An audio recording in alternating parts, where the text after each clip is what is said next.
A powerful CEO challenges the world's brightest minds, but none can solve his impossible problem. A mocked single mother working as a cleaner steps forward and solves it in 1 second, proving brilliance can come from anywhere. Her quiet courage not only changes her own life, but teaches the CEO that kindness and second chances matter more than status. Before the story unfolds, take a moment. If you believe in kindness, in second chances, and in the idea that true brilliance can come from the most unexpected places, please like this video, share it with someone who needs hope, leave a comment, and subscribe to the channel Kindled Souls. Your support helps stories like this reach hearts that need them most. 10,000 experts from across America, engineers, professors, analysts, prodigies flown in from Silicon Valley, Boston, and New York, had all failed the same challenge. Some stared at the massive screen in disbelief. Others lowered their heads, humiliated. Cameras were still rolling, investors were watching live, and the most powerful CEO in the room stood calmly at the center, his expression unreadable. What no one expected was that the solution would come not from a genius in a tailored suit, but from a tired single mother who had been mocked, ignored, and nearly escorted out of the building minutes earlier. And she would solve it in 1 second, changing her life and his heart forever. The event was supposed to be historic, held in downtown Chicago, inside a glass-walled innovation center overlooking the river. It had been promoted as the greatest open challenge in modern tech history. The CEO behind it all, Daniel Wright, was a self-made billionaire known not only for his intelligence, but also for his emotional distance. He believed logic ruled the world, and that emotions were distractions. His challenge was simple in description, but brutal in execution: solve a problem that could revolutionize clean energy storage. Whoever solved it would receive $10 million and a permanent position at his company. Thousands applied. Only 10,000 were selected. Every participant had credentials that could fill pages, PhDs, patents, awards. This was not a place for ordinary people, or so everyone thought. Among the crowd that day was a woman named Emily Carter, a 34-year-old single mother from a small town in Ohio. She hadn't come as a contestant. She worked 2 jobs, one as a night shift cleaner, the other as a part-time cafeteria assistant at a community college. She had been hired through a subcontractor to help with catering and cleanup for the event. Her uniform didn't carry a badge with credentials. It carried a label with her first name written in marker. Emily hadn't always lived this way. Years earlier, she had been a promising engineering student, passionate about energy systems, but life had interrupted her plans brutally. Her husband had died in a highway accident when their daughter was only 2. Medical bills piled up, scholarships vanished when she dropped out to work. Dreams were postponed, then buried under survival. Still, her mind never stopped working.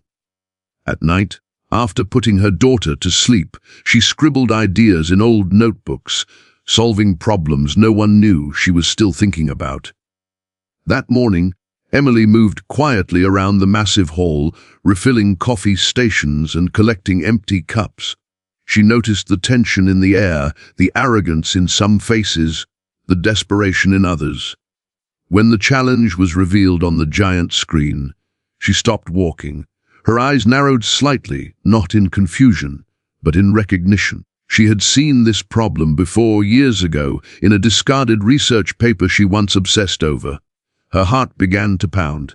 For hours, experts worked. Equations covered digital boards. Supercomputers ran simulations. The CEO watched silently. One by one, teams failed. The flaw was always the same, though none of them saw it. As time passed, frustration turned into embarrassment. The world was watching and no one had an answer. During a short break, Emily stood near the back wall, staring at the screen. She didn't notice the security guard approaching until he cleared his throat. He told her employees weren't allowed to linger. Someone else laughed quietly, making a comment about cleaners trying to be scientists. Heat rushed to her face, but she nodded and turned away. Still, the answer echoed in her mind, simple and elegant. When the final attempt failed, Daniel Wright finally spoke. His voice carried disappointment, not anger.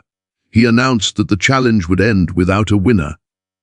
As the crowd began to disperse, Emily did something she hadn't planned. Her hands trembled, but her feet moved forward. She raised her hand. Laughter rippled through the room. Cameras hesitated. The CEO looked at her, confused.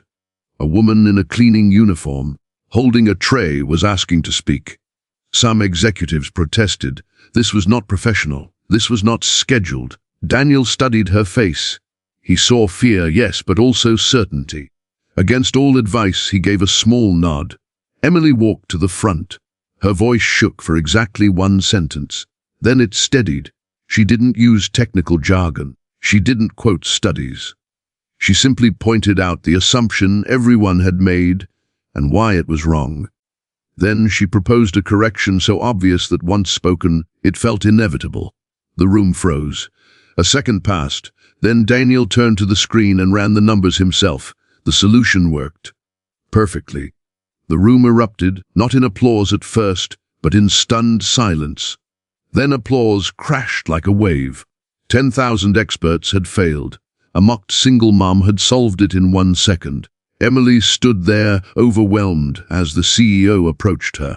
For the first time in years, Daniel Wright felt something he couldn't quantify. Respect, awe, and something deeper. He learned her story later that day, about her daughter, about the dreams she buried, about the nights she spent studying after 12-hour shifts. Each detail dismantled a belief he'd carried for decades, that success belonged only to those who never fell. The offer he made her wasn't just a job. It was a second chance, flexible hours, a scholarship to finish her degree, a childcare fund, not out of pity, but because he finally understood that brilliance and kindness often grow in silence. Emily's life didn't change overnight into a fairy tale, but it changed enough. Her daughter saw her mother smile again. Emily walked into work each day knowing she belonged. And Daniel Wright, he changed too. He started a program inside his company to identify talent beyond resumes. Janitor shears, single parents, people the world overlooked. Years later, when asked what moment defined his career, he didn't mention profits or inventions. He talked about the day a woman in a cleaning uniform reminded him what humanity looks like. If this story touched your heart, if it reminded you that kindness still matters and that no dream is ever truly lost, please like this video, share it, and subscribe to Kindled Souls. Your engagement keeps these stories alive. Before you go, comment this line below so we know you're part of this family. Kindness sees what the world ignores. Because sometimes the greatest minds aren't the loudest in the room. They're the ones quietly holding the world together.